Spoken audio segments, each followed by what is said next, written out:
Eu sou o pastor Jair Presciliano, atualmente estou no distrito de Capitão Poço. Missão, para mim, é colocar a igreja em movimento para preparar um povo para a breve volta de Jesus.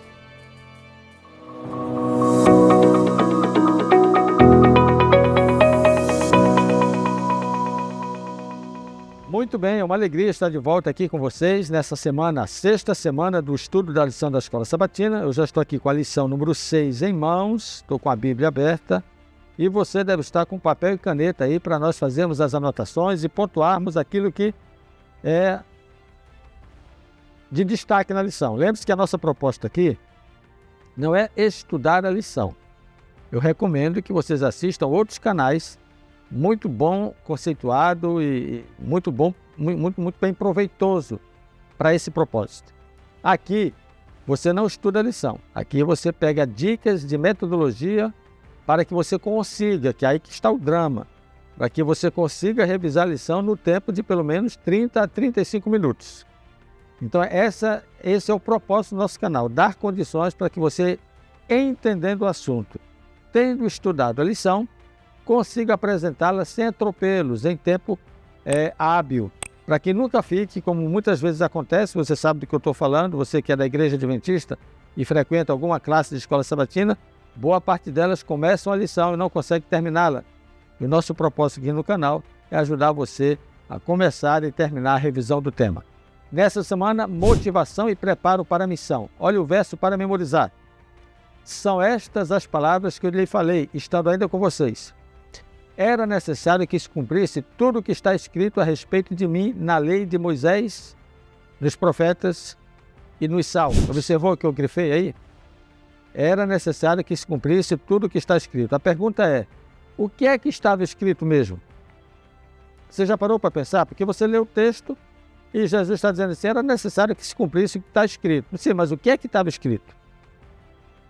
Eu sei aonde estava escrito. Estava escrito na lei de Moisés, estava escrito nos profetas e nos salmos. Em outras palavras, Jesus está falando do que estava escrito no Antigo Testamento. Na sua época, enquanto ele estava na terra, essa parte do Novo Testamento não estava escrita, estava sendo produzida, mas não estava escrita. Então, a pergunta é, o que é que estava escrito aqui mesmo que assevera que se cumpriu a respeito dele, o que estava na profecia? Olha, eu convido você a dar uma olhada em Lucas 24, rapidinho aqui, Lucas 24, 46 e 47, olha o que aqui diz. E lhes disse, assim está escrito, que o Cristo havia de padecer e ressuscitar dentre os mortos no terceiro dia, e em seu nome se pregasse arrependimento para a remissão de pecados de todas as nações, começando de Jerusalém. Veja, estava escrito uma profecia de que Cristo morreria e ressuscitaria, e que no nome dele se pregasse arrependimento. Então, essa profecia está se cumprindo nos dias de hoje também, porque nós pregamos não apenas a morte de Cristo, mas a sua ressurreição, e a grande mensagem para o tempo do fim é a mensagem de arrependimento. Quais são os nossos valores para a missão? Eu coloquei aqui para vocês revisarem 5 valores, e o estudo da lição dessa semana é sequenciado, domingo, segunda, terça, quarta e quinta. De boa, você pode navegar na lição do domingo até a quinta-feira. Eu fiz aqui uma substituição dos títulos, apenas para ajudar na didática, ok? Por exemplo, a lição de domingo é compartilhar as boas novas. Eu coloquei o valor da experiência. A lição de segunda, um fundamento profético. Eu coloquei o valor da palavra. A lição de terça-feira, espera e missão. Coloquei o valor do testemunho. Quarta-feira, o título, a quem crucificaram. Eu coloquei o valor dos dons. E na quinta-feira, o título, uma imagem da igreja primitiva. Eu coloquei o valor do discipulado. Então, as palavras-chave, os valores para a missão estão aqui. Experiência, a palavra, o testemunho, os dons e o discipulado. Sobre esse prisma, você consegue navegar no tema da lição tranquilamente e abordando temas. Por exemplo, o valor da experiência. Olha o que aconteceu com a reação das mulheres quando viram o túmulo vazio e de Pedro quando soube da notícia. Reações diferentes. Elas correram para anunciar, Pedro correu para ver. essa experiência é importante, porque não é apenas o que eu ouvi, é também aquilo que eu vi. Por isso que testemunhar do que viu e ouviu é a essência da experiência. Você vai falar do quê, se você não viu e nem ouviu? Então, o valor da experiência, ela agrega essa percepção e essa audição de fatos. Foi o caso das mulheres e de Pedro. O valor da palavra.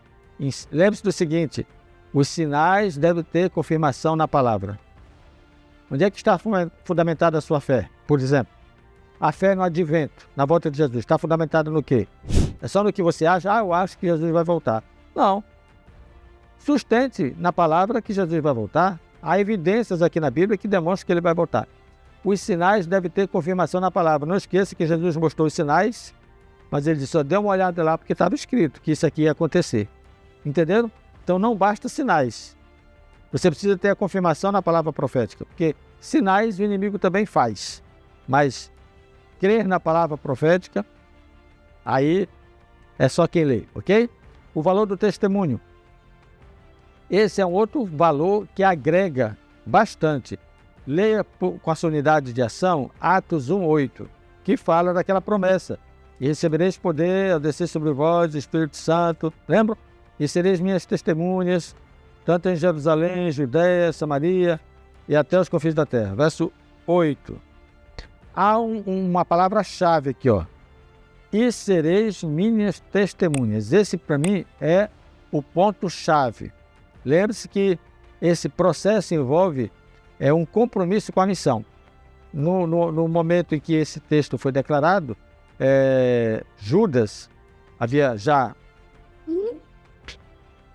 negado a Jesus, já morrera, e agora precisava colocar alguém no lugar dele. E Matias foi chamado para cumprir, para complementar esse grupo dos 12 que iniciariam a missão. Então, lembre-se, o valor do testemunho está ligado a uma experiência real com Deus. O Espírito Santo na vida de cada um de nós nos torna testemunhas. E há um plano.